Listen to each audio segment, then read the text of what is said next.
자식들이 내 집 팔아 요양원 보내려 했습니다. 월 300만 원? 저는 20만 원으로 해결했습니다. 엄마, 솔직히 혼자 사시기엔 너무 위험해요. 내 아들 준영이가 말했습니다. 겉으로는 걱정하는 척이지만 저는 알고 있었습니다. 이미 며느리 수진이와 함께 요양원 3곳을 알아봤다는 걸 말이죠. 이 집 전세 놓으면 3억은 나올 텐데 그 돈으로 요양원비 내면 되잖아요. 남는 돈은 우리가 준호 유학비로 써도 되고요. 순간 숨이 막혔습니다. 제가 평생 모아온 집, 남편 돌아가신 후 혼자 20년을 살아온 이 공간, 그걸 자식들이 마음대로 처분하려 한다는 게 믿기지 않았습니다. 나는 박선아입니다. 올해 72.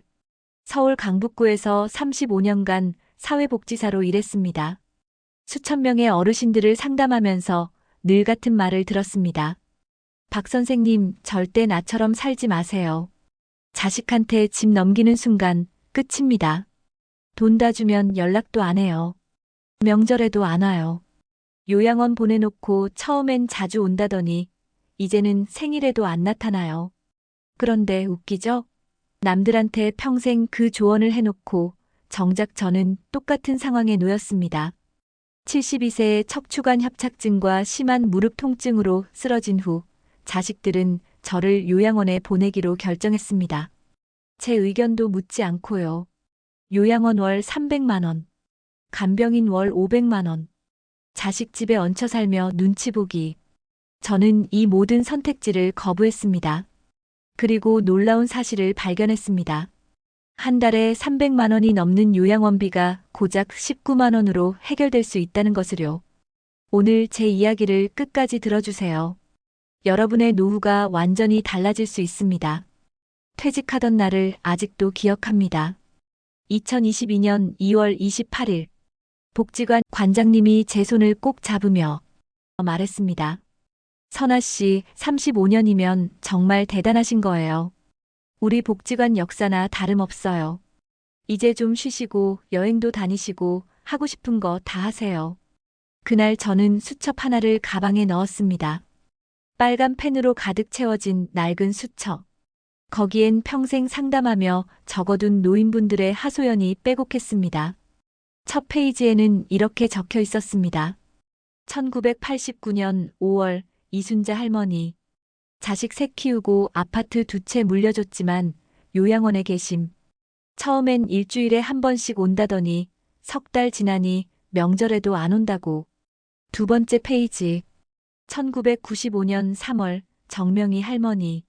전세금 빼서 큰아들 집 장만 도와줬더니 1년 후 요양원 입소. 연락도 잘 안 받는다고 눈물. 세 번째 페이지. 2003년 9월 김철수 할아버지. 손주 유학비 5천만 원 보태줬더니 집에서 쫓겨남. 월세방에서 홀로 지내시다 돌아가심. 이런 사연이 수십 페이지에 걸쳐 적혀 있었습니다. 그때마다 저는 빨간 펜으로 크게 적었습니다. 절대 자식한테 경제권 넘기지 말 것. 독립적인 공간 확보할 것. 자식에게 기대지 말고 내 노후는 내가 책임질 것. 그 수첩은 퇴직할 때까지 제 서랍 깊숙이 자리했습니다. 마치 저를 위한 경고등처럼 말이죠. 하지만 실천하지 못했습니다. 막상 제가 그 상황에 놓이니 준비된 게 하나도 없었습니다. 동료 선생님들이 물었습니다. 선아 씨는 퇴직하면 뭐 하실 거예요? 저는 이렇게 대답했습니다. 여행도 다니고 취미도 즐기고 봉사활동도 좀 해볼까 해요. 아직 젊으니까요. 입으로는 그렇게 말했지만 솔직히 뚜렷한 계획은 없었습니다. 그저 아프지만 말자, 자식들한테 짐되지 말자, 그런 생각뿐이었죠. 그런데 세상 일이 어디 마음대로 되나요? 퇴직하고 1년도 안 돼서 몸이 무너졌습니다. 처음엔 그냥 허리가 좀 뻐근한가 싶었습니다. 아침에 일어날 때 좀 불편하고 오래 앉아 있으면 다리가 저린 정도였죠. 나이 들면 다 그렇지 뭐. 이렇게 넘겼습니다. 파스 붙이고 찜질하고 약국에서 파는 진통제 먹고. 그런데 점점 심해졌습니다. 계단 오르내릴 때마다 무릎이 뚝뚝 소리나고 허리는 마치 끊어질 것처럼 아팠습니다. 2023년 4월 어느 날 아침 침대에서 일어날 수가 없었습니다. 허리가 완전히 굳어버린 느낌이었고 다리에 힘이 하나도 안 들어갔습니다. 화장실 가려고 몸을 일으키려는데 너무 아파서 소리가 저절로 나왔습니다. 아, 결국 119를 불렀습니다. 구급대원들이 저를 들것에 실어 병원으로 옮겼습니다. 응급실에서 여러 검사를 받았습니다. 엑스레이, CT, MRI. 의사가 심각한 표정으로 검사 결과를 설명했습니다. 박선아님, 척추관 협착증이 상당히 진행됐네요. 4번과 5번 요추 사이가 심하게 좁아져서 신경을 압박하고 있어요. 게다가 양쪽 무릎 연골도 거의 다 닳았습니다. 퇴행성 관절염이 3기예요. 이 정도면 일상생활이 힘드셨을 텐데요. 수술이 필요합니다. 척추는 감압술을 해야 하고 무릎은 인공관절 치환술을 권장합니다. 그 말을 듣는 순간 머리가 하얘졌습니다. 수술 후 재활 기간은 얼마나 걸리나요? 척추는 3개월, 무릎은 6개월 정도 보셔야 해요. 그동안 혼자 생활하기는 어려우실 겁니다. 비용은요? 보험 적용되면 척추 수술이 약 500만 원, 무릎 양쪽 다 하면 1200만 원 정도 예상됩니다. 순간 숨이 막혔습니다. 총 1700만 원. 적금을 깨야 했습니다. 수술은 다음 주로 잡혔고 저는 아들 준영이에게 연락했습니다. 준영아, 엄마가 수술받게 됐어. 뭐? 무슨 수술이요? 허리하고 무릎. 좀 심하대. 지금 어디세요? 제가 바로 갈게요. 준영이가 병원으로 왔습니다. 의사 설명을 함께 듣고 나서 준영이가 말했습니다. 어머니, 수술비는 제가 도와드릴게요. 걱정 마세요. 고마웠습니다. 하지만 동시에 마음 한구석이 불편했습니다. 벌써 자식한테 손을 벌리게 됐다는 사실이요. 수술은 무사히 끝났습니다. 하지만 그 후가 진짜 문제였습니다. 재활이 쉽지 않았습니다. 허리 수술 후에는 오래 앉아 있을 수도 없었고, 무릎 수술 후에는 걷는 것 자체가 고통이었습니다. 병원에서 2주를 입원했습니다. 그동안 간호사들이 도와줬지만 퇴원 후가 걱정이었습니다. 퇴원 전날 준영이가 며느리 수진이와 함께 왔습니다. 어머니, 퇴원하시면 일단 우리 집으로 가시죠. 혼자는 절대 안 돼요. 아니야, 집에 가면 돼. 조금 불편하겠지만. 어머니, 지금 상태로 혼자 계시면 위험해요. 화장실도 혼자 못 가시잖아요. 며느리 수진이도 거들었습니다. 맞아요, 어머니. 저희 집으로 오세요. 제가 잘 모실게요. 걱정하지 마세요. 거절할 수가 없었습니다. 실제로 혼자서는 아무것도 할 수 없는 상태였으니까요. 화장실 가는 것도 누군가의 부축이 필요했고 밥 먹는 것조차 혼자 하기 힘들었습니다. 그렇게 큰아들 준영이네 집으로 가게 되었습니다. 처음 일주일은 정말 좋았습니다. 준영이는 아침마다 출근 전에 제 상태를 확인했고 며느리 수진이는 식사도 잘 챙겨주고 물리치료도 같이 다녀줬습니다. 손주 준호도 할머니가 왔다며 좋아했습니다. 학교 다녀와서 제 방에 들러 이런저런 이야기를 해줬죠. 할머니, 오늘 학교에서 과학 실험했어요. 재밌었어요. 그래, 우리 준호 똑똑하네. 할머니는 언제 나와요? 같이 공원 산책하고 싶어요. 그런 대화가 참 행복했습니다. 하지만 분위기가 달라지는 데는 오래 걸리지 않았습니다. 2주가 지나자 며느리의 표정이 조금씩 굳어갔습니다. 어머니, 오늘은 제가 약속이 있어서 저녁 늦을 것 같아요. 냉장고에 반찬 있으니까 데워 드세요. 어머니, 제가 오늘 야근이에요. 준호 학원 데려다 주셔야 하는데 괜찮으시죠? 어머니, 죄송한데 내일 친구들이 집에 오기로 했거든요. 방에 계셔 주실 수 있으세요? 처음엔 이해했습니다. 며느리도 자기 생활이 있으니까요. 하지만 점점 혼자 있는 시간이 많아졌습니다. 손주 준호도 처음엔 자주 제 방에 들렀지만 이제는 학교 다녀와서 자기 방으로 곧장 들어갔습니다. 준호야, 할머니랑 얘기 좀 하자. 할머니, 저 숙제 많아요. 나중에요. 문 닫히는 소리가 쿵 하고 들렸습니다. 준영이도 퇴근 후 집에 오는 시간이 점점 늦어졌습니다. 어머니, 오늘 회식이에요. 늦을 거예요. 어머니, 거래처 미팅이 있어서 밤 늦게 들어올게요. 나중에는 주말에도 골프 약속, 지인 모임 등으로 집을 비우기 시작했습니다. 한 달이 지나자 저는 거의 방에만 있게 되었습니다. 그러던 어느 날 저녁 화장실에 가려고 방문을 열었다가 부엌에서 들려오는 며느리의 전화 통화를 듣게 됐습니다. 엄마, 나 진짜 답답해서 못 살겠어. 시어머니 오시고 나서 집안 분위기가 완전히 바뀌었어. 애도 친구 못 데려오고 남편도 집에 안 들어오려고 해. 요즘 거의 매일 늦게 들어와. 나도 내 생활이 있는데 매일 간병하듯이 사는 게 너무 힘들어.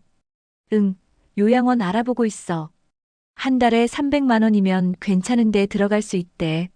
어차피 재활 끝나면 가셔야 할 텐데 빨리 보내는 게 서로한테 나은 것 같아. 그 순간 가슴이 철렁 내려앉았습니다. 다리에 힘이 풀려서 벽을 잡고 간신히 서 있었습니다. 35년간 상담했던 모든 노인분들의 얼굴이 스쳐 지나갔습니다. 박 선생님, 자식들이 처음엔 잘해주다가 나중엔 짐 취급해요. 며느리 눈치가 너무 무서워요. 말은 안 해도 표정에 다 나와요. 집에 있으면 분위기가 싸늘해져요. 내가 없어야 가족이 편한가 봐요. 그분들이 제게 했던 하소연. 그 눈물. 그 서러움. 이제는 제가 그 자리에 있었습니다. 저는 다시 방으로 돌아와 침대에 누웠습니다. 천장을 바라보며 눈물이 흘러내렸습니다. 내가 35년 동안 노인 상담을 하면서 이렇게 될 줄 알았으면서 왜 내 노후는 제대로 준비하지 않았을까? 그날 밤 잠을 이룰 수 없었습니다. 다음 날 아침 며느리는 평소보다 더 밝게 저를 대했습니다.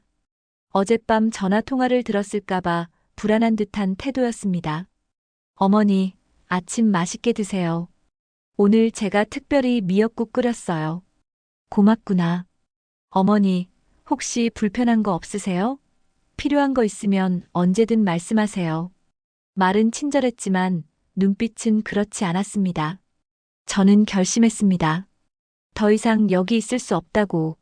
수진아, 엄마가 작은 딸 은진의 집에도 가봐야 할 것 같아. 며느리 얼굴에 안도의 빛이 스쳤습니다. 아, 그러세요? 은지도 분명 좋아하실 거예요. 언제 가실 건데요? 이번 주 안에. 제가 짐 싸는 거 도와드릴게요. 그 말투에서 빨리 가셨으면 좋겠다는 속마음이 느껴졌습니다. 며느리는 그날 저녁 준영이한테 말했나 봅니다. 준영이가 퇴근하고 들어와서 제 방으로 왔습니다. 어머니, 은진에 가시려고요? 응, 은지도 보고 싶고. 준영이는 잠시 머뭇거리다가 말했습니다.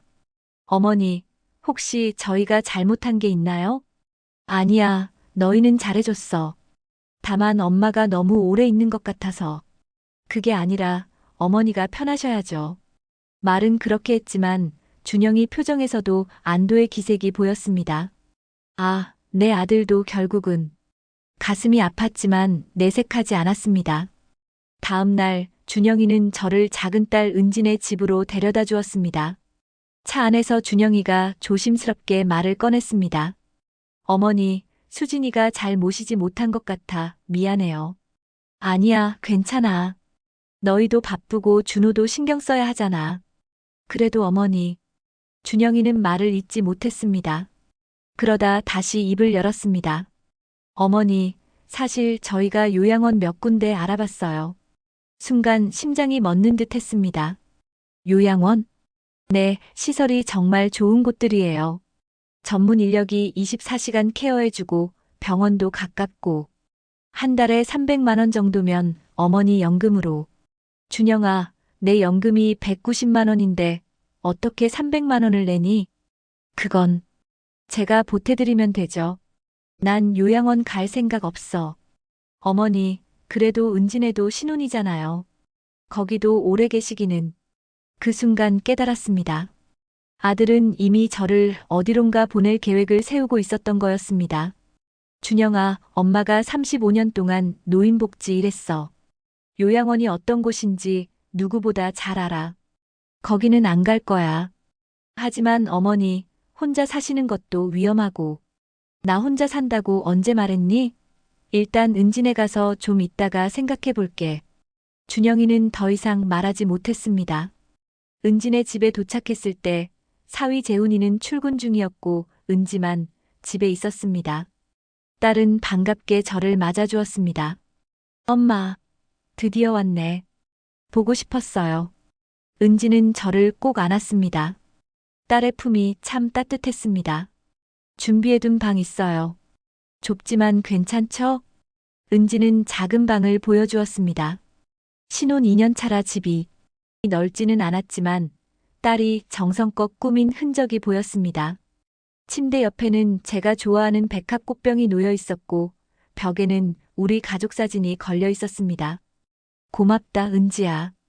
엄마, 편하게 계세요. 필요한 거 있으면 언제든 말씀하세요. 처음 며칠은 정말 좋았습니다. 은지는 퇴근 후 제 방에 들러 이런저런 이야기를 나눴고 주말에는 함께 드라마도 보고 산책도 다녔습니다. 엄마, 무릎은 좀 어때요? 많이 나아졌어요? 응, 조금씩 좋아지고 있어. 다행이다. 엄마 아프면 내가 제일 속상해요. 하지만 이곳에서도 분위기는 점점 달라지기 시작했습니다. 2주가 지나자 은지의 표정에 피곤함이 역력했습니다. 엄마, 오늘 회사에서 회식이 있어서 늦을 것 같아요. 냉장고에 반찬 있으니까 알아서 드세요. 그래, 천천히 와. 사위 재훈이도 처음엔 예의 바르게 행동했지만 점점 말수가 줄어들었습니다. 어머님, 안녕하세요. 재훈아, 힘들지? 아니요, 괜찮아요. 대답은 그렇게 했지만 표정은 전혀 괜찮아 보이지 않았습니다. 한 달이 지나자 저는 알게 되었습니다. 이 집에서도 제가 환영받지 못한다는 것을요. 어느 날 밤 제 방문 너머로 은지와 재훈의 말다툼 소리가 들렸습니다. 당신 어머니 언제까지 여기 계실 거야? 우리 신혼인데. 그럼 어쩌라고. 내 엄마 아픈데.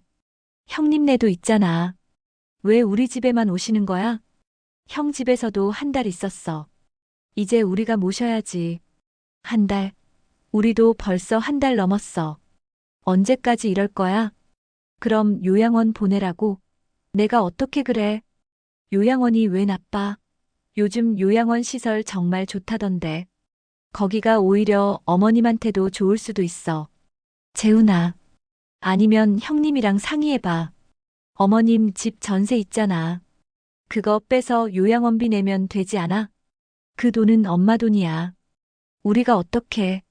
그럼 우리가 언제까지 이렇게 살아? 나도 힘들어. 문이 쾅 닫히는 소리가 들렸습니다. 저는 이불을 뒤집어 쓰고 눈물을 흘렸습니다. 큰아들네 집에서도 작은딸네 집에서도 저는 환영받지 못하는 존재였습니다. 평생 자식들 뒷바라지 하느라 제 노후는 한 번도 제대로 생각해 본 적이 없었는데 정작 제가 도움이 필요할 때 자식들은 저를 짐으로 여기고 있었습니다. 다음 날 아침 은지는 평소보다 더 밝게 저를 대했습니다. 어젯밤 대화를 제가 들었을까봐 불안한 듯한 태도였습니다. 엄마, 잘 주무셨어요? 오늘 기분은 어때요?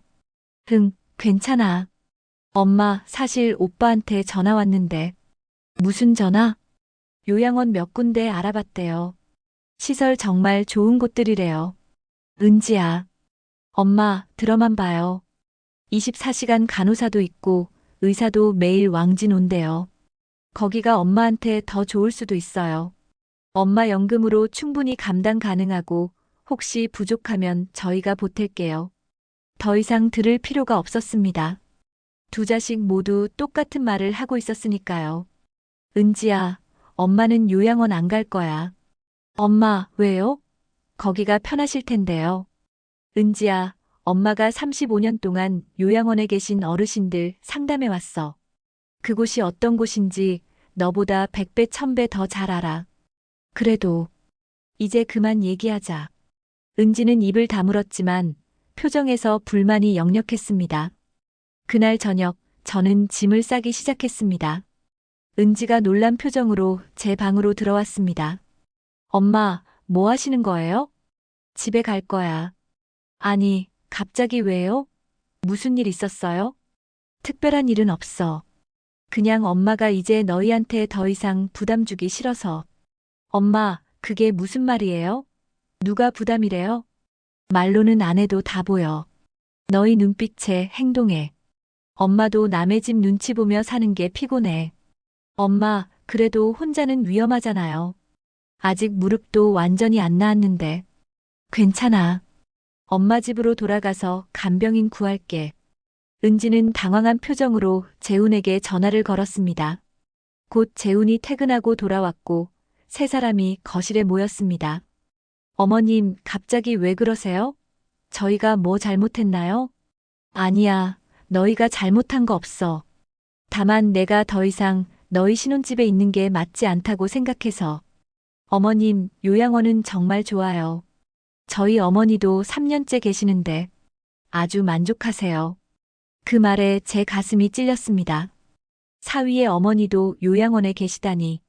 어쩌면 이 부부에게 부모를 모시는 일이 큰 부담이었을지도 모르겠습니다. 재훈아, 고마워. 하지만 난 내 선택을 했어. 엄마는 집으로 돌아갈 거야. 그럼 간병인은 한 달에 500만 원이 넘게 드는데요. 그건 내가 알아볼게. 다음 날 아침 은지 부부가 출근 준비를 할 때 벨이 울렸습니다. 누구세요? 문을 여니 준영이가 서 있었습니다. 오빠, 왜 왔어? 어머니 모시러 왔어. 준영이는 제게 다가왔습니다. 어머니, 짐 다 챙기셨어요? 제가 모시러 왔습니다. 어디로? 일단 저희 집으로요. 그리고 요양원 둘러볼 곳 몇 군데 예약해뒀어요. 제 표정이 굳어지자 준영이가 급히 말을 이었습니다. 아니, 그냥 구경만 하시라고요. 마음에 안 드시면 안 가셔도 돼요. 준영아, 고맙지만 난 집으로 돌아갈 거야. 택시 불러줄래? 어머니, 무릎 상태로 혼자 계시는 건 너무 위험해요. 제발 내 선택은 내가 하게 해줘. 너희가 걱정하는 건 이해하지만 이제 내 인생은 내가 책임질 거야. 어머니, 부탁이야. 준영이는 더 이상 말하지 못했습니다. 그렇게 저는 제 집으로 돌아왔습니다. 8주 만에 다시 찾은 집은 먼지가 쌓여 있었지만 그래도 제 공간이었습니다. 제가 마음대로 할 수 있는 눈치 볼 필요 없는 공간. 하지만 현실적인 문제가 남아 있었습니다. 아직 무릎이 완전히 회복되지 않은 상태에서 어떻게 혼자 생활할 것인가. 집으로 돌아온 첫날, 저는 무릎 통증 때문에 거의 움직이지 못했습니다. 화장실 가는 것조차 큰 고통이었습니다. 집안일은 엄두도 못 냈고요. 하지만 자식들에게 전화할 수는 없었습니다. 그렇게 되면 바로 요양원 가세요라는 말만 돌아올 테니까요. 결국 저는 간병인 알선 업체에 전화를 걸었습니다. 박선아님, 24시간 간병이 필요하시다고요? 네, 양쪽 무릎 수술 후라 혼자 생활이 어려워서요. 알겠습니다. 24시간 간병의 경우 일당이 15만 원이고요. 한 달이면 450만 원입니다. 거기에 주말이나 공휴일은 추가 요금이 발생합니다. 순간 숨이 막혔습니다. 제 연금이 월 190만 원인데 간병비만 450만 원이라니. 좀 더 저렴한 옵션은 없을까요? 하루 12시간만 필요하시면 일당 8만 원, 한 달에 240만 원 정도예요. 그래도 제 연금으로는 감당하기 힘든 금액이었습니다. 하지만 어쩔 수 없었습니다. 일단 3개월만 간병인을 써보기로 했습니다. 무릎이 좀 나아지면 그때부터는 혼자서도 생활할 수 있을 거라고 생각했으니까. 네, 일단 12시간 간병으로 해주세요. 다음 날부터 간병인 이 씨가 오게 되었습니다. 60대 초반의 여성으로 꽤 경험이 많아 보였습니다. 안녕하세요, 박선아님. 제가 앞으로 도와드릴 이미숙입니다. 네, 잘 부탁드립니다. 처음 며칠은 괜찮았습니다. 이 씨는 집안일도 틈틈이 해주고 제가 화장실 가는 것도 도와주었습니다. 하지만 일주일쯤 지나자 문제가 생기기 시작했습니다. 제가 내일은 나오기 좀 어려울 것 같아요. 대신 다른 분이 오실 거예요. 아, 그러세요. 알겠습니다. 다음 날 온 간병인은 20대 중반의 젊은 여성이었습니다. 경험이 적어서인지 제 상태를 잘 이해하지 못했고 화장실 동행도 불편했습니다. 할머님, 죄송한데 내일부터는 또 다른 분이 오실 거예요. 이런 식으로 간병인이 자주 바뀌기 시작했습니다. 매번 새로운 사람에게 제 상태와 집안 상황을 설명하는 게 너무 힘들었습니다. 게다가 어떤 날은 간병인이 아예 오지 않기도 했습니다. 죄송합니다, 박선아님. 오늘 배정된 간병인이 급한 일이 생겨서 못 온다고 합니다. 내일은 정상적으로 올 겁니다. 그날 저는 하루 종일 침대에서 나오지 못했습니다. 물 한 잔 마시려고 부엌에 가다가 넘어질 뻔한 적도 있었습니다. 한 달이 지나자 간병비로 240만 원이 나갔습니다.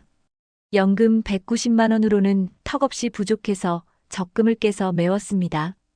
그런데 더 큰 문제는 따로 있었습니다. 간병인이 집에 있는 동안 제 사생활이 전혀 없다는 점이었습니다. 가족도 아닌 남이 항상 내 집에 있는 느낌이 너무 불편했습니다. 옛날 동료가 찾아와도 편하게 대화할 수 없었고 TV도 내 마음대로 볼 수 없었습니다.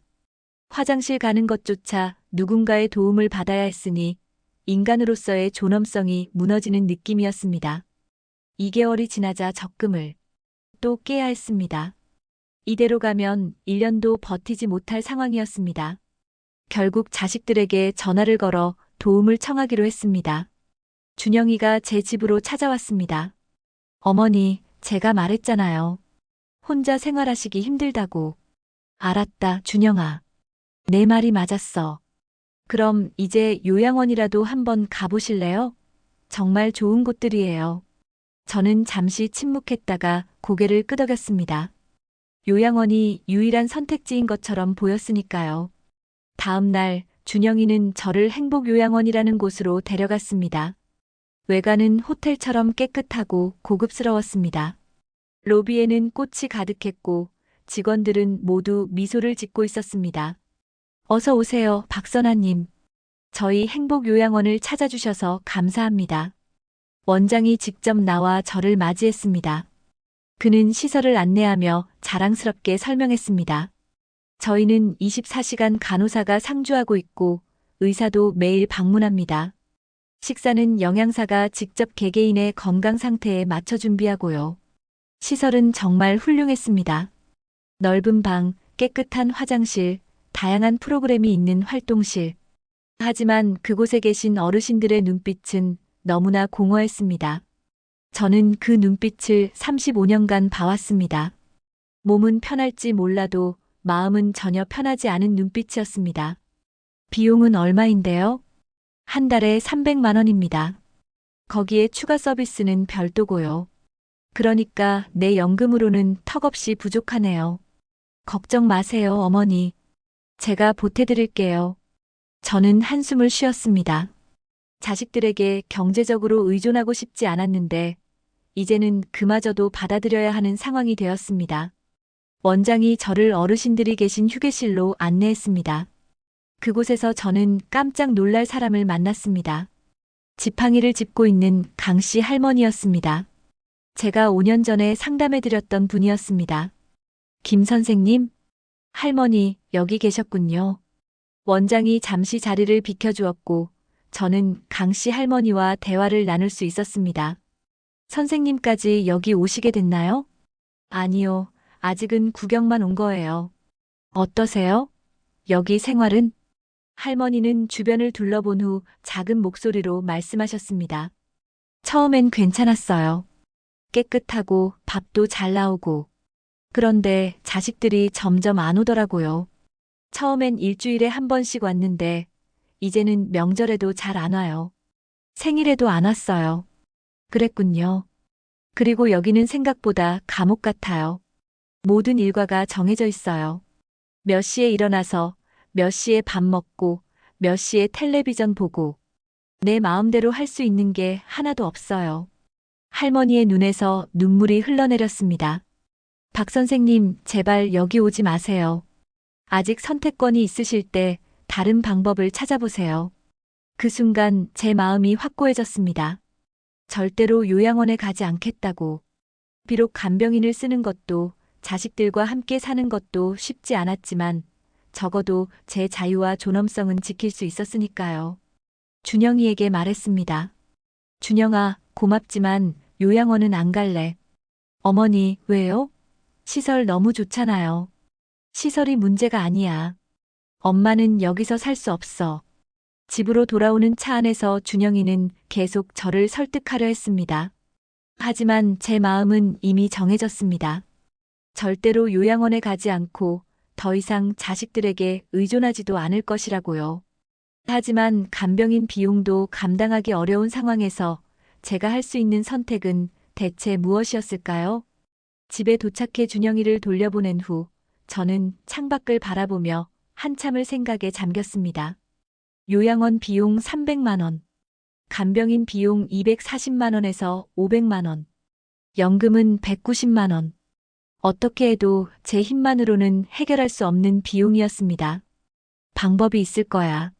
반드시 있을 거야. 그날 밤 저는 노인복지 관련 자료를 뒤적이며 밤을 샜습니다. 35년간의 경험을 총동원해 다른 대안을 찾기 위해서였죠. 그리고 마침내 제 인생을 바꿀 해결책을 발견했습니다. 다음 날 아침 저는 집 근처 주민센터에 갔습니다. 노인복지 관련 정보를 더 얻고 싶었거든요. 지팡이를 짚고 천천히 걸어갔습니다. 다리가 아픈 상태로 가기가 쉽지 않았습니다. 박선아님, 오랜만이네요. 퇴직하셨다고 들었어요. 주민센터 직원 김주사님이 반갑게 인사했습니다. 제가 사회복지사로 일할 때 자주 만났던 분이었습니다. 네, 벌써 1년이 넘었네요. 다리는 어떻게 된 거예요? 양쪽 무릎 수술했어요. 아직 불편해서요. 노인복지 서비스 자료 좀 볼 수 있을까요? 당연하죠. 근데 혼자 생활하기 많이 힘드시겠네요. 혹시 고령자 복지주택 들어보셨어요? 고령자 복지주택? 그게 뭔가요? 김 주사님은 게시판으로 저를 안내했습니다. 거기에는 LH 고령자 복지주택 입주자 모집 포스터가 붙어 있었습니다. LH에서 65세 이상 어르신들을 위해 특별히 지은 임대주택이에요. 월세가 아주 저렴하고 어르신들 편의시설이 잘 갖춰져 있어요. 저는 포스터를 자세히 읽어보았습니다. 월 임대료 19만 원, 보증금 1,000만 원. 심장이 두근거리기 시작했습니다. 월 19만 원이라고요? 네, 보증금도 1,000만 원 정도고요. 일반 전세나 월세보다 훨씬 저렴해요. 게다가 독립적인 생활이 가능하면서도 도움이 필요할 때는 생활지원사가 바로 도와드려요. 주 23회 방문해서 안부 확인도 해주시고요. 제 가슴이 더 빠르게 뛰기 시작했습니다. 요양원 300만 원, 간병인 240만 원에 비해 월 19만 원은 연금 190만 원으로도 충분히 감당할 수 있는 금액이었습니다. 자세한 자료 좀 볼 수 있을까요? 김 주사님은 안내 책자를 가져왔습니다. 자세히 살펴보니 놀라운 점이 많았습니다. 모든 시설이 무장의 설계로 되어 있어 휠체어도 다닐 수 있고 화장실에는 안전바가 설치되어 있었습니다. 긴급 상황을 위한 비상벨도 있고 주 2, 3회 생활지원사가 방문해 안부를 확인해 준다고 했습니다.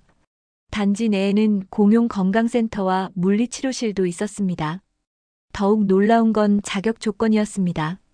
사회 취약계층이나 사회기여자에게 가산점이 주어지는데 사회복지사로 35년간 일한 저는 사회기여자 가산점을 받을 수 있었습니다. 김 주사님, 이거 정말 좋은 것 같아요. 어떻게 신청하나요? 서류는 여기 있고요. 저희가 도와드릴게요. 박 선생님은 사회복지사로 오래 일하셨으니 가산점도 받으실 수 있어요. 입주 가능성이 높을 거예요. 그 자리에서 바로 신청서를 작성했습니다. 기대와 설렘이 가득했지만 한 가지 큰 문제가 있었습니다. 현재 살고 있는 집은 전세인데 그 전세금을 돌려받아서 보증금으로 써야 했습니다. 그런데 그 전세금을 자식들이 탐내고 있다는 사실을 알고 있었죠. 집에 돌아와서 준영이에게 전화를 걸었습니다. 준영아, 엄마가 좋은 소식이 있어. 네, 어머니. 무슨 일이세요? LH 고령자 복지주택이라고 들어봤니? 엄마가 오늘 신청했어. 전화기 너머로 잠시 침묵이 흘렀습니다. 복지주택이요? 응, 월 19만 원에 살 수 있는 곳이야. 무릎 수술한 사람들도 편하게 살 수 있게 설계되어 있대. 어머니, 그런데 거기는 보내드릴 수 없어요. 왜? 아무리 좋다고 해도 요양원만큼 안전할 수는 없잖아요. 요양원은 안전할지 몰라도 인간답게 살 수 없어. 복지주택은 내 공간이 있고 도움도 받을 수 있어. 게다가 월 19만 원이면 내 연금으로 충분하고. 19만 원이요? 그렇게 싸다고요? 준영이의 목소리에서 의심과 함께 다른 감정이 느껴졌습니다. 응, 국가에서 지원하는 거라 그런가 봐. 사회복지사 경력 덕분에 가산점도 있어서 입주 가능성이 높대. 어머니, 좀 더 알아보고 결정하시는 게 어떨까요? 그러면 지금 집 전세금은 어떻게 하실 건가요? 바로 그 질문이었습니다. 전세금. 자식들이 가장 관심 있어 하는 부분이었죠. 보증금으로 일부 쓰고 나머지는 내 노후 자금으로 쓸 거야. 어머니, 그것보다는 혹시 요양원 비용으로 쓰시는 게 어떨까요? 아니면 저희가 관리해 드릴게요. 제가 금융권에 아는 사람도 있고, 결국 자식들은 제 전세금을 노리고 있었던 겁니다. 요양원을 고집하는 것도 자신들이 관리하겠다는 것도 모두 그 때문이었습니다. 준영아, 엄마 돈은 엄마가 쓸 거야. 자식 도움 없이 내 힘으로 살고 싶어. 어머니, 그게 아니라 이제 그만 통화하자. 내일 은지도 데리고 와서 같이 얘기하자. 다음 날 두 자식이 모두 제 집에 왔습니다. 표정이 심각했습니다. 엄마, 그 복지주택 정말 괜찮은 거 맞아요? 어떤 사람들이 사는지도 모르잖아요. 은지가 걱정스럽게 물었습니다. 다 엄마 같은 어르신들이 사는 곳이야. 무릎 수술한 사람들도 편하게 살 수 있게 설계되어 있대. 화장실에 안전바도 있고 비상벨도 있어. 그래도 엄마 혼자 계시다가 갑자기 아프시면 어떡해요? 그럴 때를 위해 비상벨이 있는 거고 생활지원사가 주기적으로 방문해 준대. 준영이가 난처한 표정으로 말했습니다. 어머니, 전세금은 어떻게 하실 거예요? 솔직히 준호 대학 등록금이 있어서요. 드디어 속내를 드러냈습니다. 손주 준호의 대학 등록금을 제 전세금으로 충당하려는 것이었습니다. 준영아, 너희들 다 컸을 때 엄마가 돈 한 번이라도 달라고 했니? 학자금, 결혼자금 다 너희들이 알아서 했잖아. 이제 와서 엄마 돈 타령하지 마. 어머니, 그게 아니라. 그만해. 엄마가 자식들 키우느라 내 노후는 한 번도 제대로 준비 못했어. 이제 와서 얼마 안 되는 전세금마저 뺏길 순 없어. 은지가 눈물을 글썽이며 말했습니다. 엄마, 우리가 엄마 재산 노린 적 없어요. 그냥 걱정돼서. 걱정이면 요양원 얘기는 왜 자꾸 꺼내니? 엄마가 35년간 요양원에 계신 어르신들 만나면서 뭘 느꼈는지 알아? 자식들이 부모님을 보내놓고 점점 발길이 끊어지는 현실을. 방 안에 무거운 침묵이 흘렀습니다. 준영이가 한숨을 쉬며 말했습니다. 어머니가 정그러시겠다면, 복지주택에 가시겠다면 기존 집 정리는 제가 도와드릴게요. 저는 고개를 저으며 단호하게 말했습니다. 필요 없어. 엄마가 알아서 할게. 김 주사님이 다 도와준다고 했어. 은지가 불안한 표정으로 물었습니다. 정말 괜찮으시겠어요? 혼자 다 하시기엔. 그럼 나는 자식들에게 모든 걸 주고 요양원에서 살고 싶지 않아. 남은 인생은 내 방식대로 살 거야. 그날 저녁 자식들은 아쉬운 표정으로 돌아갔습니다. 제 마음은 이미 단단히 정해져 있었습니다. LH 고령자 복지주택에 입주해 남은 생을 당당하게 살아가겠다고 말이죠. 더 이상 자식들에게 의존하지 않고 내 힘으로 살아갈 마지막 기회라고 생각했습니다. 그로부터 2주 후 제 휴대폰이 울렸습니다. 박선아님, LH 주택공사입니다. 고령자 복지주택 입주 심사 결과를 알려드립니다. 가슴이 쿵쾅거렸습니다. 여기에 제 남은 인생이 달려있다고 생각했으니까요. 네, 말씀하세요. 축하드립니다. 1차 서류 심사에 통과하셨습니다.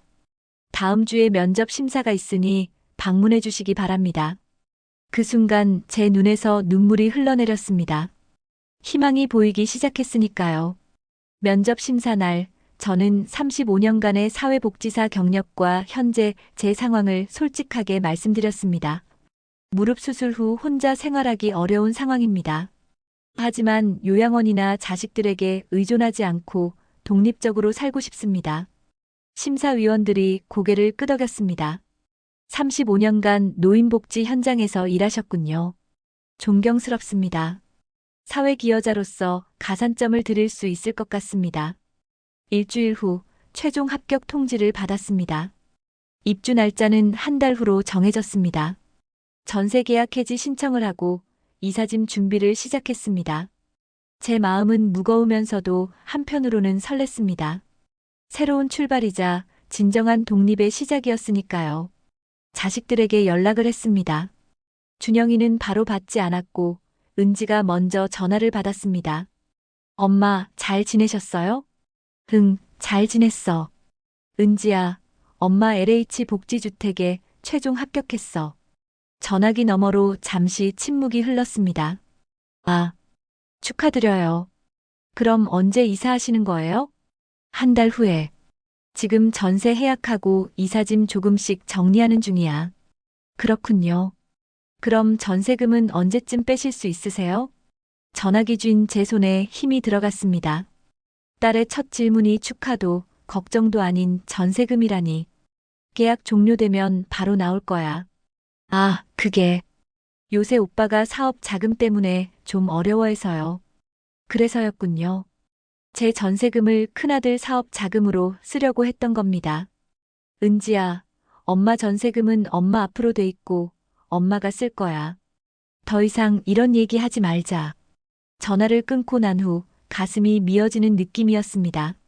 35년간 자식들 키우고 뒷바라지하느라 제대로 돈도 못 모았는데 정작 이제는 제 돈마저 자식들이 당연히 챙기려 한다니요. 다음 날 준영이에게 문자가 왔습니다. 어머니, 복지주택 축하드려요. 전세금 언제쯤 빼실 수 있으세요? 준호 등록금이랑 제 사업 자금으로 조금 필요해서요. 답장도 하지 않았습니다. 그리고 바로 은행에 가서 전세금 입금 계좌를 확인했습니다. 제 명의가 맞습니다.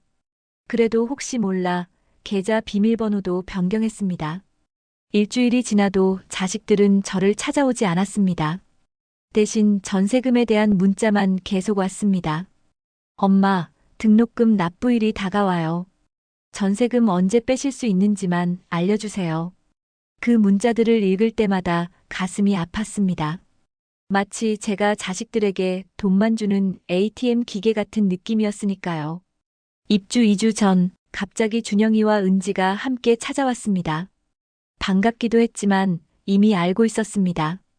그들이 왜 왔는지를. 어머니, 이사 준비는 잘 돼가요? 응, 짐도 거의 다 정리했어. 이제 큰 가구만 처분하면 돼. 도와드릴게요. 혹시 어머니, 전세금 얘기 좀 해도 될까요? 준영이가 조심스럽게 물었습니다. 뭘 더 얘기할 게 있니? 내 돈은 내가 써. 어머니, 그게 아니라. 준호 등록금이 곧 필요하고 제 사업장 확장 자금도 필요해서요. 어차피 어머니는 보증금 1,000만 원만 있으면 되잖아요. 그럼 나머지는 다 너희가 가져가겠다는 거지. 어머니가 앞으로 쓸 일이 없으실 텐데.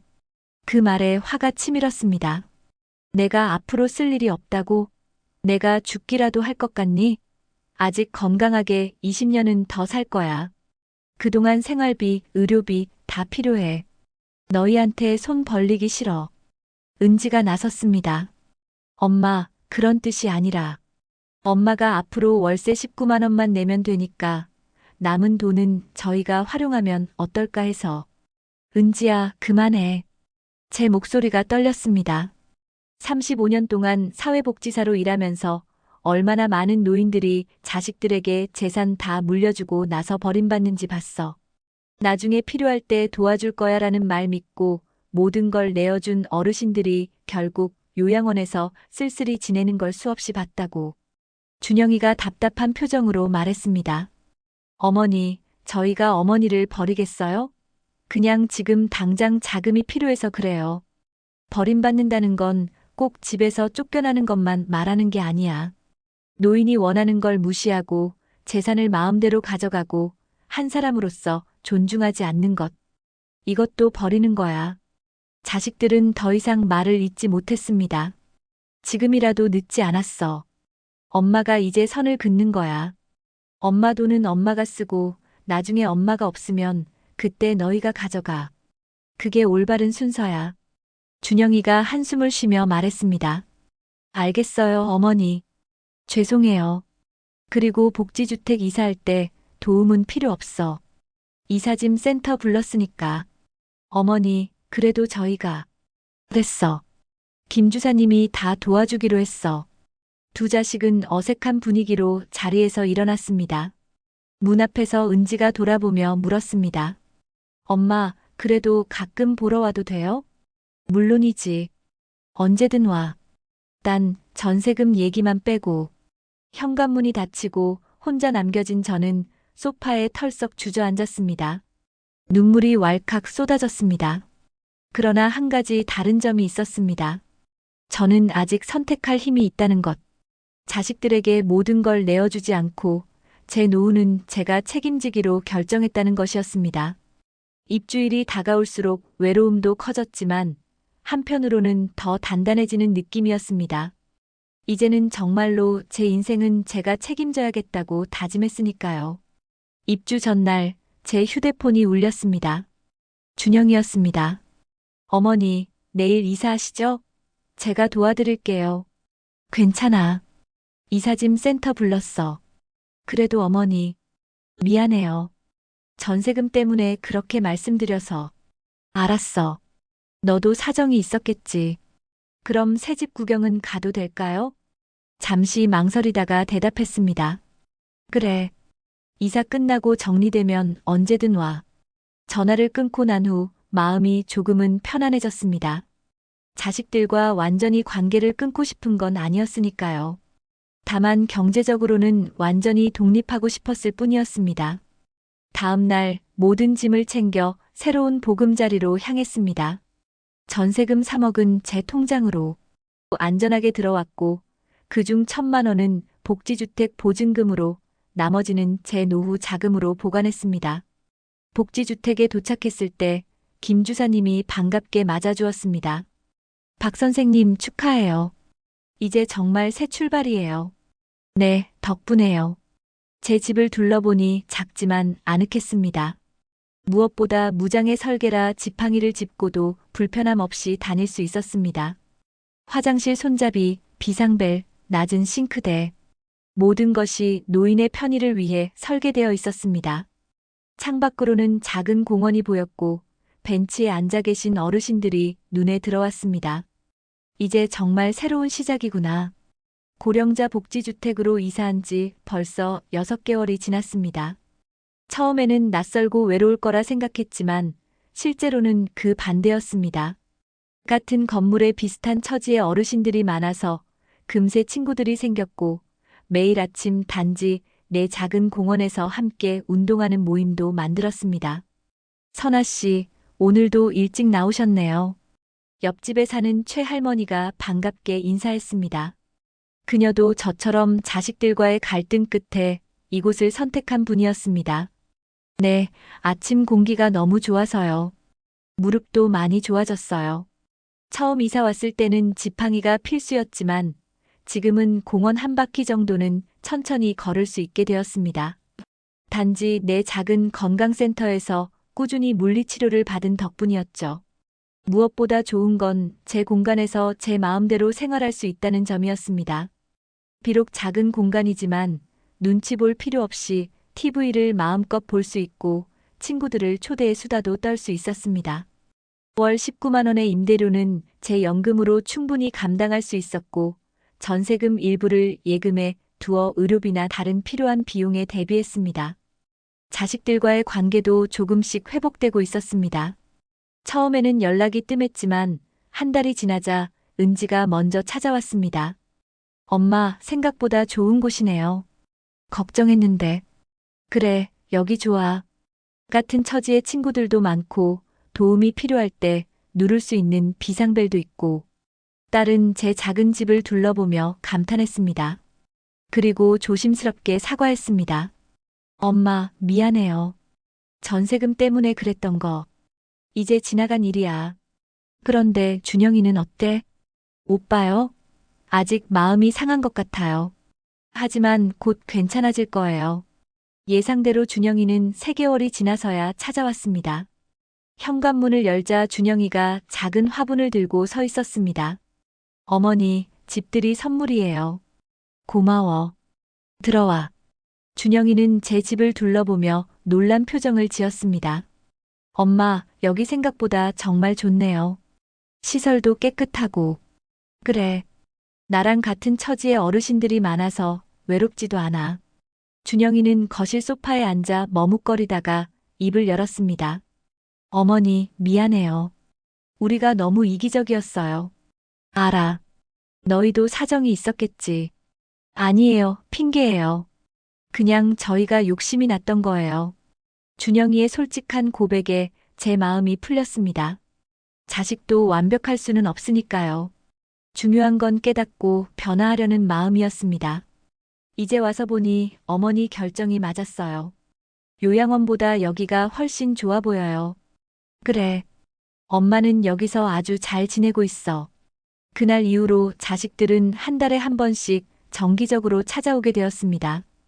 이전처럼 전세금 얘기는 하지 않았고 진심으로 제 생활을 걱정해주는 모습이었습니다. 더욱 놀라운 변화는 제 자신에게 찾아왔습니다. 사회복지사 경험을 살려 단지 내 어르신들을 위한 상담 봉사를 시작했습니다. 매주 목요일 오후 단지 내 작은 도서관에서 어르신들의 고민을 들어주는 시간을 가졌습니다. 박 선생님 덕분에 제 마음이 한결 가벼워졌어요. 이런 말을 들을 때마다 보람을 느꼈습니다. 일하던 때처럼 꼭 필요한 존재라는 느낌. 누군가에게 도움이 된다는 느낌이 정말 좋았습니다. 또한 동네 복지관에서 컴퓨터 강좌를 듣기 시작했습니다. 처음에는 생소했지만 이제는 스마트폰으로 영상 통화도 하고 인터넷 쇼핑도 할 수 있게 되었습니다. 세상과의 소통 창구가 더 넓어진 느낌이었습니다. 이웃들과 함께하는 소소한 즐거움도 생겼습니다. 매주 토요일은 같은 층 어르신들과 함께 작은 반찬을 만들거나 김치를 담그는 날이었습니다. 모두 각자의 사연을 가진 분들이었지만 서로를 이해하고 돕는 마음은 같았습니다. 선아 씨, 당신 참 용기 있었어요. 자식들 눈치 보지 않고 이렇게 당당하게 선택하다니. 이웃 최 할머니의 말씀에 웃으며 대답했습니다. 저도 처음엔 두려웠어요. 자식들한테 버림받을까봐. 또 내가 혼자 살 수 있을까 걱정도 됐고요. 하지만 결국 제 삶은 제가 선택해야 한다고 생각했어요. 복지주택에 입주한 지 1년이 되던 날, 저는 작은 파티를 열었습니다. 자식들과 이웃들을 초대해 함께 식사하는 자리였습니다. 준영이와 은지도 가족들을 데리고 왔고, 단지 내 친구들도 여럿 참석했습니다. 어머니, 1주년 축하드려요. 정말 행복해 보이세요. 준영이의 말에 고개를 끄덕였습니다. 그래. 이제야 진짜 내 삶을 찾은 것 같아. 식사 후 이웃들은 돌아가고 자식들만 남았을 때 제가 말했습니다. 너희들에게 하고 싶은 말이 있어. 두 자식이 긴장한 표정으로 저를 바라보았습니다. 걱정 마. 나쁜 얘기 아니야. 그냥 고맙다고 말하고 싶어. 엄마의 선택을 이해해줘서. 은지가 눈물을 글썽였습니다. 엄마, 우리가 고마워해야죠. 엄마가 이렇게 당당하게 살아가는 모습을 보니 우리도 배우게 돼요. 그래. 그러니까 너희도 나중에 나이 들면 미리미리 준비해. 자식들에게 의존하지 말고. 모두 웃음이 터졌습니다. 이제는 그런 얘기도 편하게 할 수 있게 된 것이 기뻤습니다. 지금 저는 72세로 아직 20년 아니 그 이상 살 수도 있습니다. 그 시간을 자식 눈치 보며 서럽게 살 필요도 없고 요양원에서 쓸쓸히 지낼 필요도 없습니다. 내 힘으로 내 마음대로 당당하게 살 수 있습니다. 이 이야기를 들으시는 분들, 특히 저와 비슷한 나이의 분들께 말씀드리고 싶습니다. 자식들 눈치 보지 않아도 됩니다. 요양원에서 후회하지 않아도 됩니다. 우리의 삶은 아직 끝나지 않았습니다. 오히려 지금이야말로 진정한 자유를 누릴 수 있는 시간일지도 모릅니다. LH 고령자 복지주택 65세 이상이면 누구나 신청할 수 있습니다. 월 19만 원으로 독립적인 생활이 가능합니다. 무장애 설계, 비상벨, 생활지원사 방문, 건강센터까지 요양원 300만 원, 간병인 500만 원에 비하면 정말 저렴한 금액입니다. 주민센터나 LH 홈페이지에서 자세한 정보를 확인하세요. 사회복지사, 교사, 공무원 등 사회기여자라면 가산점도 받을 수 있습니다. 이제 저는 더 이상 자식들에게 의지하지 않습니다. 제 노후는 제가 책임지고 제 선택은 제가 합니다. 그렇게 새로운 인생을 살고 있습니다. 제 이야기가 조금이라도 도움이 되셨다면 꼭 주변 분들과 공유해 주세요. 여러분의 작은 관심이 저와 비슷한 상황에 처한 많은 어르신들에게 용기와 희망이 될 수 있습니다. 여러분의 노후도 행복하고 당당하길 진심으로 바랍니다. 제 긴 얘기 들어주셔서 감사합니다.